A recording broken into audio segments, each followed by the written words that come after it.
بسم الله الرحمن الرحيم ياسين والقرآن الحكيم. أعوذ بالله من الشيطان الرجيم. بسم الله الرحمن الرحيم. وآية لهم الأرض الميتة أحييناها وأخرجنا منها حبا فمنه يأكلون وجعلنا فيها جنات من نخيل وأعناب وفجرنا فيها من العيون ليأكلوا من ثمره وما عملته أيديهم أفلا يشكرون. الحمد لله رب العالمين والصلاة والسلام على سيد المرسلين وعلى آله وصحبه ومن تبعهم بإحسان إلى يوم الدين. Inshallah, today we'll be doing a little bit of a smaller portion just because there are some important things to discuss, and then from tomorrow we'll be able to do a few bigger chunks of ayat, inshallah. From today we're starting a new passage of this surah, and this is the central part of the surah. Just based on the ayat, this is the middle part of the surah, and it serves a very pivotal central role within the theme and the concept of the surah as well. And that is the beginning of the surah. Like I talked about in the beginning in the introduction of Surah Yaseen, that there are three primary themes and focuses within Meccan Quran, Meccan revelation, Makki surahs. That is Tawheed, oneness of Allah, oneness of God. Secondly, Risala, which is messenger or prophethood. And thirdly, finally, is Akhirah, which is the life of the hereafter. And all three of these are usually found in some capacity or another within Makki surahs. Surah Yaseen, part of its distinctive role and its feature, part of what makes it the heart of the Quran, is it very emphatically talks about all three of these concepts. In a very powerful manner and in a method, it speaks about oneness of Allah. It speaks about the messengerhood and the prophethood of Muhammad sallallahu alaihi wasallam in a very, very powerful tone. And then it speaks about the life of the hereafter, akhirah, qiyamah, judgment, in a very, very powerful manner as well. Now, the way the surah is laid out is the first part of the surah focused heavily on the issue of prophethood, messengerhood. That's why innaka laminal mursaleen, and that's why it switched. It talked about the messengers who came to the people of the village, the people of the town before. So it's talking a lot about prophethood and messengerhood. The end of the surah, as we'll see inshallah towards the end of the month of Ramadan in our series here, it will talk inshallah heavily about the life of the hereafter, what will happen on the day of judgment, accountability, reckoning, and so on and so forth. The middle part of the surah now is going to talk about Tawheed, oneness of God. And it's very fitting as well the way it's structured and introduced as messengers bringing the message, and Akhirah is the result of that message. Those who believed will find their result. Those who disbelieved and opposed the message will find their result. But what was the crux of that message? What decided their fate one way or the other? It is this middle part of the surah, their commitment to Allah subhanahu wa ta'ala. How willingly they accepted Tawheed, and how they were able to live by this creed. And so this is what this middle part of the surah is going to talk about. Before we get into the actual ayat, I wanted to talk about a couple of basic concepts that the way the Quran talks about the oneness of Allah. There's something very interesting I wanted to point out here. Normally, especially today within the Muslim community, even whenever we talk about oneness of Allah, Tawheed, it's taken on a very philosophical, a very logical tone the discussion has. You know, the proving the existence of God and the oneness of God and the presence of a higher being and a divine power. It's taken on a very philosophical, very logical type conversation. And that's become the tone of this discussion and conversation. Even within the Muslim community. Even Muslims to quite an extent are very, very infatuated, enamored with talking about the concept of Tawheed from a very philosophical perspective, and even sometimes a very scientific perspective. But the Quran, when we look at the Quran, how does the Quran teach us the concept of Tawheed? Oneness of Allah and the existence of a divine being and a divine power. How does the Quran approach this topic and this subject? Then that shows us something very interesting. The Quran does not approach it in very philosophical terms. The Quran uses more of what you could even call the process of deduction, deductive reasoning, deductive logic. Meaning there are a set of circumstances, there are certain things that can be seen, that can be observed, that lead you to an obvious conclusion. And that's why what does Allah say in the Quran? أَفَلَا يَنْظُرُونَ إِلَى الْإِبِلِ كَيْفَ خُلِقَتْ. Look at the camel, how it's been created. وَإِلَى السَّمَاءِ كَيْفَ رُفِعَتْ. Look how the sky has been raised. وَإِلَى الْجِبَالِ كَيْفَ نُصِبَتْ. Look how the mountains have been erected. وَإِلَى الْأَرْضِ كَيْفَ سُطِحَتْ. Look how the earth has been spread. هُوَ الَّذِي جَعَلَ لَكُمُ الْأَرْضَ ذَلُولًا فَامْشُوا فِي مَنَاكِبِهَا وَكُلُوا مِنْ رِزْقِهِ وَإِلَيْهِ النُّشُورُ. This ayah is very powerful in the way it summarizes it. That He's the one who created the earth for you, made it humble, you trample on it, you walk all over it. It's there for you to use and walk all over it. فَامْشُوا فِي مَنَاكِبِهَا. Go and walk around in all corners of the earth and go all the way up to the top of the mountains and look and walk all around. وَكُلُوا مِنْ رِزْقِهِ. And eat from all the sustenance of Allah subhanahu wa ta'ala that grows out of this earth, that He provides to you from this earth. وَإِلَيْهِ النُّشُورُ. And eventually you will be brought back, resurrected, and collected before Allah subhanahu wa ta'ala. Exclusively before Allah. So, this is the way the Quran teaches us Iman. It's almost a very elementary method of teaching Iman. Almost like you would teach a child Iman. But that is the most powerful method, the most direct method to understand and to realize that Allah is there and Allah is one alone, and He is the one that we should be devoted, dedicated to, and that we should be worshipping. And so, this is the way the Quran introduces us to Allah subhanahu wa ta'ala. And we're going to see the same thing here in Surah Yaseen as well. And so in ayah number 33, Allah subhanahu wa ta'ala is going to begin by saying, وَآيَةٌ لَهُمْ. And that's what I wanted to talk about, this word ayah. That Allah points to ayat. كَذَلِكَ يُبَيِّنُ اللَّهُ لَكُمْ آيَاتِهِ. That is how Allah explains to you. He clarifies to you. He lays out for you His ayat. So what does this word ayah mean? Ayah means sign. But not just a sign. It is a very obvious, apparent, unavoidable, immutable sign. Something that you can't avoid. Like when you're driving down the freeway and there's this big glaring sign and it's blinking. Exit now. You just can't miss it. It's staring you in the face. You have to be trying to miss it in order to miss it. That's the type of sign that ayah is. Not only that, but ayah also is such a sign that doesn't engage you, does not absorb you in looking into the sign itself.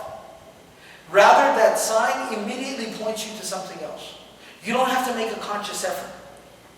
You don't have to make a conscious effort. Just seeing that sign points your mind in a certain direction. When you're driving on the highway and it says, the highway is this way, it says I-20 east this way. You don't sit there and start studying the sign. How big is the diameter of the sign? What color is the sign? I wonder who made the sign, who painted the sign, who printed. You don't know, that's not what concerns you. Your mind immediately goes to the freeway, to the highway, to the route. And that's what ayah is. When somebody gives you a gift, somebody gave you a plaque or a card, and you hung it up on your wall. When you look at that card or that plaque, you don't say, well, I wonder what type of material that is, wonder where it was printed, who came up with the idea of it, I wonder what kind of machine they used. That's not what it reminds you of. When you look at that plaque or you look at that card, it reminds you of the person that gave it to you. Oh yeah, that's from the Caliph of Masjid. Oh yeah, that brother gave me this card. That immediately points your mind in that direction. Souvenirs do the same thing. You come back from Niagara Falls with a little globe, snow globe. You don't sit there and obsess over the globe. Who put these little things in there? How does this work? No, that's not. You look at it immediately, it reminds you of Niagara Falls. And so that's the type of sign ayah is. It's very obvious, apparent, unavoidable. It's in your face. Secondly, you don't even have to make a mental, conscious effort in order to have it reflect you to something else. It immediately just When you look at it, you see something else. It points your mind, it points you to something else. That is what an ayah is. And so when Allah subhanahu wa ta'ala talks about the ayat around us, they should immediately be pointing us to Allah subhanahu wa ta'ala. And when they don't, when we look at the sun and the moon and the sky and the earth and the trees and the leaves and the ocean, and we look at these things and ourselves, and it doesn't lead us directly to Allah, immediately doesn't turn our mind to Allah, that's a sign of one of two things. Either there's a lack of intelligence, a lack of mental awareness, consciousness, or secondly, it's a deficiency within the fitrah of that person. That person has become corrupted down to the most core of that person. The fitrah of that person is becoming corrupted. So when the fitrah is clean and the mind is awake and open, it will immediately lead a person to Allah subhanahu wa ta'ala. You know, an Arab poet, he says, وَفِي كُلِّ شَيْءٍ لَهُ آيَةٌ تَدُلُّ عَلَىٰ أَنَّهُ وَاحِدٌ. In each and every single thing, there's a miraculous sign that points you, directs you to the fact that Allah is one alone. You know, the Bedouins, they were very eloquent people. And they used to say very beautiful things sometimes. There was a Bedouin man who was challenged, was questioned by somebody. He said, لِكُلِّ دَعْوَى دَلِيلٌ. He said, for everything, for every claim, there is evidence, proof. What is your evidence and proof for believing in Allah? So the Bedouin said something very beautiful, very eloquent. He said, الْبَعَرَةُ تَدُلُّ عَلَى الْبَعِيرِ. Camel droppings, they tell you that a camel was here. وَأَثَرُ الْأَقْدَامِ يَدُلُّ عَلَى الْمَسِيرِ. Footprints in the sand, what do they tell you? Somebody walked by here.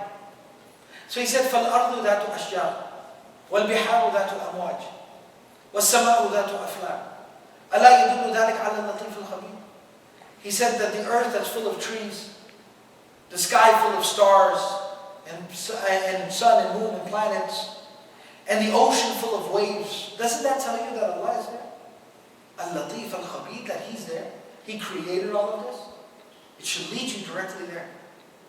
The Quran talks about وَمَا تَسْقُطُ مِنْ وَرَقَةٍ إِلَّا يَعْلَمُهَا. Allah uses a very beautiful example. He says, not even a leaf falls from a tree. You know why it says that? Because that's something that's so small, insignificant, happens all the time, that you don't even think about it, you don't even realize it. But imagine that. Every single leaf falling from a tree is by the knowledge of Allah subhanahu wa ta'ala, by the command of Allah. There's another beautiful narration, a hadith from Tabarani, that is Hasan in its status, that talks about the Prophet ﷺ, the Prophet ﷺ passed by a Bedouin man and he was making dua in his prayer. He's calling out to Allah, supplicating in his prayer. The Prophet ﷺ stopped to listen to him for a minute. And the man was saying in his prayer, Ya man la tarahu al-uyun. Oh, you who eyes cannot see in this world. وَلَا تُخَالِطُهُ الظُّنُونَ. Minds cannot comprehend you. وَلَا يَصِفُهُ الْوَاصِفُونَ. People cannot praise you as you deserve to be praised. وَلَا تُغَيِّرُ الْحَوَادِثِ. And that changes the incidents and the occurrences that go on. Incidents that happen do not bring about a change in Him, in Allah. وَلَا يَخْشَى الدَّوَائِرِ. He does not fear the trials and tribulations of time. يَعْلَمُ مَثَاقِيلَ الْجِبَالِ. He knows the exact weight of the mountains of the world. وَمَكَائِلَ الْبِحَارِ. He knows the exact volume of the oceans of the world. وَعَدَدَ قَطْرِ الْأَمْطَارِ. He knows the exact number of drops of rain that fall from the sky. وَعَدَدَ وَرْقِ الْأَشْجَارِ. He knows the exact number of leaves on all the trees of the entire world. وَعَدَدَ مَا أَظْلَمَ عَلَيْهِ اللَّيْلِ وَمَا أَشْرَقَ عَلَيْهِ النَّهَارِ. He knows the exact number and details of everything the night may hide in its darkness or the day illuminates with its light. وَلَا تُوَارِ مِنْهُ سَمَاءٌ سَمَاءً. One sky cannot hide or shield another sky from Allah. وَلَا أَرْضٌ أَرْضًا. One ground cannot hide or shield another ground from Allah. وَلَا جَبَلٌ مَا فِي وَعْرِهِ وَلَا بَحْرٌ مَا فِي قَعْرِهِ. And a mountain in its deepest, darkest caves cannot hide anything from Allah. And the ocean in its depths and its darkness cannot hide anything from Allah. This is how they understood. This is how they were able to reflect on what was going on around them. So, this is how the Quran teaches us to believe in Allah subhanahu wa ta'ala as well. So that's the first thing to realize. Secondly, the Quran has a progression. How it brings about change, enlightenment to the human being. First is these ayat, this ayah, this miraculous, amazing sign that points you in the right direction. What is the objective of that ayah? Are they just there to say, ooh, wow, very nice, cool, amazing, and then that's it? No, it's not a show. But that ayah leads us to somewhere else. فَذَكِّرْ إِنَّمَا أَنْتَ مُذَكِّرْ. It's for reflection. It's to remind, wake up the person. What is a reminder? It's a wake-up call. Remind you of something. And a reminder is what? SubhanAllah, think of the word reminder. A reminder is that giving you new information? When I remind you of something, am I giving you new information? No. I am just bringing to your attention, I am reminding you of information you already have. Something you already know, something you already realize, I'm just reminding you of it. Within each and every single فِطْرَةَ اللَّهِ الَّتِي فَطَرَ النَّاسَ عَلَيْهِ كُلُّ مَوْلُودٍ يُولَدُ عَلَى الْفِطْرَةِ. We are all created upon this fitrah, this innate nature, to turn to Allah, to go to Allah, to believe in Allah, to devote and dedicate and worship Allah subhanahu wa ta'ala. And not only that, but the Quran even tells us that when Allah subhanahu wa ta'ala took the oath, took the covenant from all of us, أَلَسْتُ بِرَبِّكُمْ? Am I not your master, your Lord? قَالُوا بَلَا. Each and every single one of us said, most definitely you are. Most definitely you are. So that same consciousness, that realization is hidden within each and every single human being. But these miraculous signs all around us are there to remind us. And so the ayat lead to the reminder. Dhikr, dhikra, tadhkira, tadhkir. It leads us to the reminder. Now when the person heeds the reminder, when the person does realize, he remembers what is his goal, what is his purpose, what's his purpose of existence, that leads a person to a very important stage. And that is shukr, gratefulness, thanks. That person becomes grateful to Allah subhanahu wa ta'ala for everything he has. Alhamdulillahi Rabbil Alameen. The Quranic discourse, that's how the Quran begins. Surah Al-Fatiha. Alhamdulillahi Rabbil Alameen. To thank, to praise, to glorify Allah subhanahu wa ta'ala. It leads a person to become grateful, thankful. And why? And subhanAllah, this is the interesting, the opposite of shukr is kufr. Kufr actually means to be ungrateful, but we also know it means disbelief. Because shukr is the basis of iman and belief. And when that person becomes grateful, the manifestation of gratitude, thankfulness is what? It's not just lip service. It's not just the tongue. Then it leads to our ibadah. Enslaving oneself to Allah. Willingly. Voluntarily. Understanding my goal, my purpose in life is to be a slave of Allah. And what we can specifically call the most obvious form of that slavery to Allah is worship. It leads us to worship. A person who goes through this journey, who sees the signs, is reminded and is grateful, that person doesn't have to be forced to pray.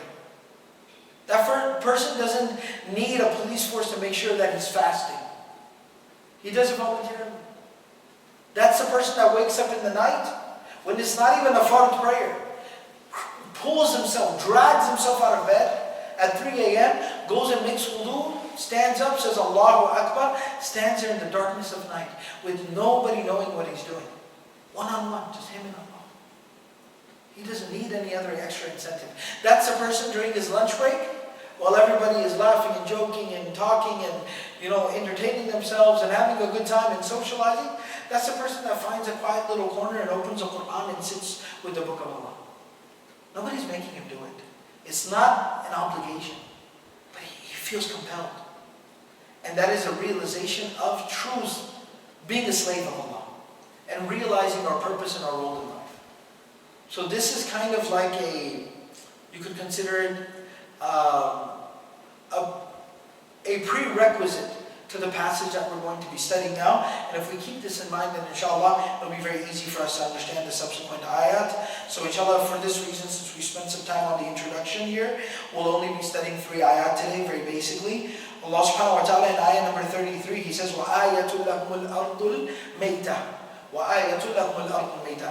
And in a miraculous sign, وَآيَةٌ, this is in its common form, nakira form.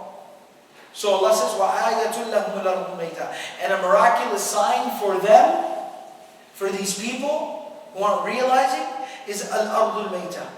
It is the dead earth.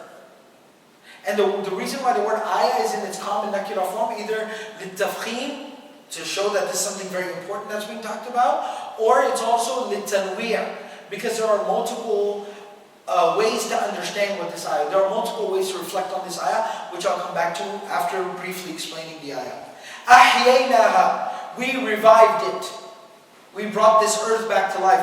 The earth being dead is what? Nothing grows out of it. It's barren earth. Allah says we revived the earth. Is it difficult for Allah to revive the earth? It just simply rains, and what happens? That earth comes right back to life. If it doesn't rain somewhere for 6 months, 8 months, the earth dies. And then all of a sudden it rains, and what happens? It comes right back to life. وَأَخْرَجْنَا مِنَا حَبًّا. And Allah says we bring out from the earth habban, a seed, a grain. فَمِنْهُ يَأْكُلُونَ. From that they eat. From that is what they are eating, what they are living off of. That seed, that grain that grows out of that earth. وَجَعَلْنَا فِيهَا جَنَّاتٍ. And Allah says not only that, but then what is the progression of that? Where does that evolve to? What does it progress to? وَجَعَلْنَا فِيهَا جَنَّاتٍ. Then we've made within this earth jannat, many, many gardens, min nakhil, that are full of date palms and date trees. وَأَعْنَابٍ, and grapes. And dates and grapes, these are two very, very, amazing forms of the sustenance of Allah that Allah provides from the earth. And especially for the Arabs, to create some context here, nakhil was basically one of their primary forms of sustenance. It's how they lived, it's how they survived, it's what they did business with. And a'nab, grapes, was a form of luxury. So Allah says not only does Allah create gardens of that which you can live off of, like corn and potatoes and wheat and grain, not only that, but even luxury items go out from this earth, like grapes and mangoes and different types of luxuries, what you might consider, they also grow out from this earth as well. وَفَجَّرْنَا فِيهَا مِنَ الْعُيُونِ. And Allah says we made gush forth. مِنْهَا الْعُيُونِ. مِنَ الْعُيُونِ. We made gush forth. فِيهَا, in this earth. مِنَ الْعُيُونِ. From springs. Water gushes forth out of this earth. So first this earth was barren. Nothing was there. Not only did Allah subhanahu wa ta'ala revive the earth, made something come out of it, but then there are necessary forms of sustenance growing out of it, luxury items growing out of it, luxury food growing out of it. And not only that, but then on top of it, Allah says water gushes forth from this earth. So the water is coming down from on top and it's coming from the earth as well. No lack of water. لِيَأْكُلُوا مِنْ ثَمَرِهِ, so that they may eat from its fruit. وَمَا عَمِلَتْهُ أَيْدِيهِمْ, and their hands did not do any of this.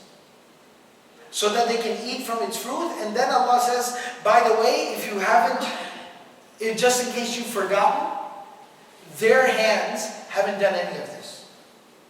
They didn't bring the earth back to life. They can't. Allah brought the earth back to life. They can't make something grow out of the earth. Allah makes that happen. They can't bring that water out of the earth. Allah makes it happen. They didn't do any of this. قُلْ إِنْ أَرَأَيْتُمْ إِنْ أَصْبَحَ مَاؤُكُمْ غَوْرًا فَمَنْ يَأْتِكُمْ بِمَاءٍ مَعِينٍ. Allah says in the end of Surah Al-Mulk, if Allah was to make the earth recede back if Allah was to make the water recede down back into the ground, into the earth, فَمَنْ يَأْتِكُمْ بِمَاءٍ مَعِينٍ. Who could bring it back up to the surface for you? Nobody could. Nobody could. So they didn't do this with their hands. There's another way to understand this. This ma can be understood as a negation. Ma amilatu aydihim, their hands did not do this. Or it can be understood as ma mawsula. And that what their hands have done. Meaning Allah subhanahu wa ta'ala has given them all of this, has provided all of this, facilitated all of this, so that they can eat the fruit. They can eat the fruit that which Allah has provided to them. From Allah's fruits.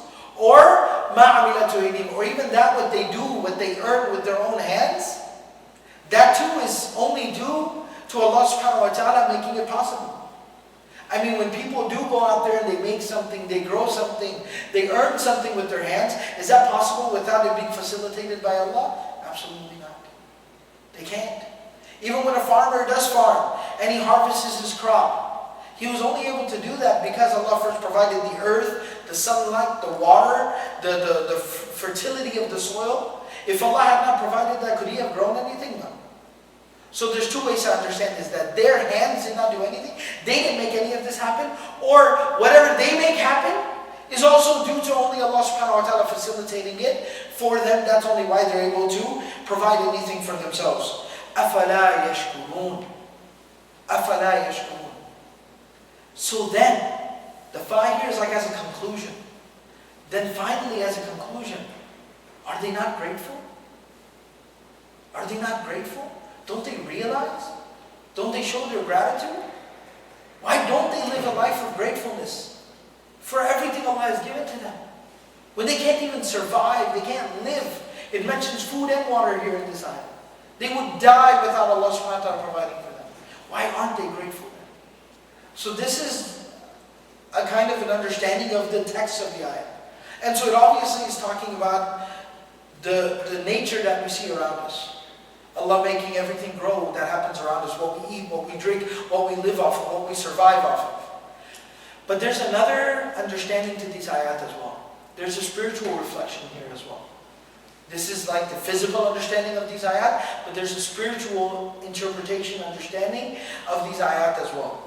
What is that? The previous ayah that we studied yesterday, ayah number 32, ended by saying, وَإِن كُلُّ لَمَّا جَمِيعُ الَّذِينَ مُحْضَرُونَ. That eventually each and every single one of them will be presented before us, Allah subhanahu wa ta'ala said.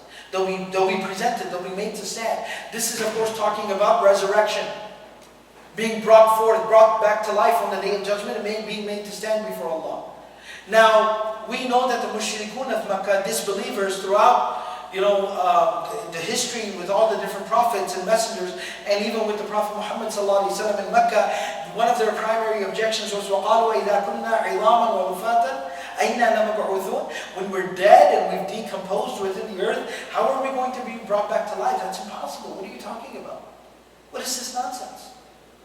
So this was a major objection that they had. And Allah answers that objection, that you have doubts about how you could be brought back to life? Human beings could be given existence again? Be physically brought back to life? Look at the earth. This is where this example works in. It's giving the example of the human being. That just like Allah could bring the earth back to life, this Mayta, it was completely dead. But not only did Allah أحييناها, He brought it back to life, and then the rest of it, that's Tafseer of أحييناها. أخرجنا منها حبا. Grain began to grow out of it. فَمِنْهُ يَأْكُلُونَ. People are eating from it. وَجَعَلْنَا فِيهَا جَنَّاتٍ مِّن نَخِيلٍ. That same barren earth has now become lush gardens, full of date trees and date palms and grapes. All different types of fruits and vegetation is growing, lush gardens. وَفَجَّرْنَا فِيهَا مِنَ الْعُيُونِ. Not only that, but then there's springs gushing forth out of that same ground, that same land, that same earth that was barren before. لِيَأْكُلُوا مِنْ ثَمَرِهِ وَمَا عَمِلَتْهُ أَيْدِيهِمْ أَفَلَا يَشْكُرُونَ. And people are benefiting from it, they're eating from it, they're making more out of it. Why don't you realize, why aren't you grateful? That Allah will bring you back to life just like you can bring this barren earth back to life. And not only that, but we take it a step further, spiritually speaking, it also shows how a person can become spiritually revived. Somebody who does not have Allah in his heart, does not have tawheed, does not have the understanding of the oneness of Allah, his heart is dead. It's like a dead person, spiritually speaking. أحييناها. When Allah grants him the understanding of Tawheed, Iman, he's just been brought back to life. وَأَخْرَجْنَا مِنْهَا حَبًّا. Some good comes out of him. فَمِنْهُ يَأْكُلُونَ. He starts to benefit because of that good. The people around him are benefiting from that good. وَجَعَلْنَا فِيهَا جَنَّاتٍ مِّن نَخِيلٍ. And if he continues to walk down this path, what happens? He can continue to climb the steps of taqwa, tawakkul, sabr, shukr, birr. He can continue to climb these steps of piety, God consciousness, reliance upon Allah subhanahu wa ta'ala, grow spiritually. He can become like that lush garden. Min nakhil wa a'nab. All different types of benefits are coming out of him. Socially, he's beneficial to the people around him. In his family, he's benefiting from him. In work and in business, people are benefiting from him. Everywhere he goes, people benefit from him. وَفَجَّرْنَا فِيهَا مِنَ الْعُيُونِ. And then springs gushing forth. The Prophet ﷺ has often used the example of water for knowledge, for ilm. then that person becomes a source of teaching other people something good. The Prophet ﷺ says, مَثَلِي وَمَثَلُ مَا بَعَثَنِي اللَّهُ بِالْهُدَى وَالْعِلْمِ كَمَثَلِ غَيْثٍ الْكَثِيرِ. The Prophet ﷺ says, my example and the example of that which Allah has sent me with is like abundant rain falling down from the sky. It's like water. So then he's benefiting other people. وَجَعَلْنَا مِنَ الْمَاءِ كُلَّ شَيْءٍ حَيٍّ. What brings life to things is water. What will spiritually revive society and community will be good people. Remember, جَاءَ مِنْ أَقْصَى الْمَدِينَةِ رَجُلٌ يَسْعَى. Good people will revive communities, revive societies. وَفَجَّرْنَا فِيهَا مِنَ الْعُيُونِ لِيَأْكُلُوا مِنْ ثَمَرِهِ. So everyone can start to benefit. Live a life that is full of tranquility and peace. A beautiful life. حَيَاةً طَيِّبًا. وَمَا عَمِلَتْهُ أَيْدِيهِمْ. And they'll be rewarded for the good that they do. أَفَلَا يَشْكُرُونَ. And this extrapolation or this understanding, this interpretation of these ayat to have a spiritual reflection is not something new. What does the Quran tell us in Surah Ibrahim? وَمَثَلُ كَلِمَةٍ طَيِّبَةٍ كَشَجَرَةٍ طَيِّبَةٍ أَصْلُهَا ثَابِتٌ وَفَرْعُهَا فِي السَّمَاءِ. Allah says that a good word, iman, is like a beautiful tree. أَصْلُهَا ثَابِتٌ. The roots are very firm, solid, unshakable. فَرْعُهَا فِي السَّمَاءِ. But its branches reach far up into the sky. تُؤْتِي أُكُلَهَا كُلَّ حِينٍ بِإِذْنِ رَبِّهَا. It gives its fruits كُلَّ حِينٍ, at all times, in all seasons. بِإِذْنِ رَبِّهَا, by the command and the permission of its Lord, its Master. وَيَضْرِبُ اللَّهُ الْأَمْثَالَ لِلنَّاسِ لَعَلَّهُمْ يَتَذَكَّرُونَ. That same dhikr. Allah is giving these examples so that people will remember. They'll be reminded of what their purpose and their goal and their objective in life is. So inshallah, we'll go ahead and we'll stop here and we'll start from ayah number 36 inshallah tomorrow. Subhanallah wa bihamdihi, subhanakallahumma wa bihamdik, nashhadu an la ilaha illa anta nastaghfiruka.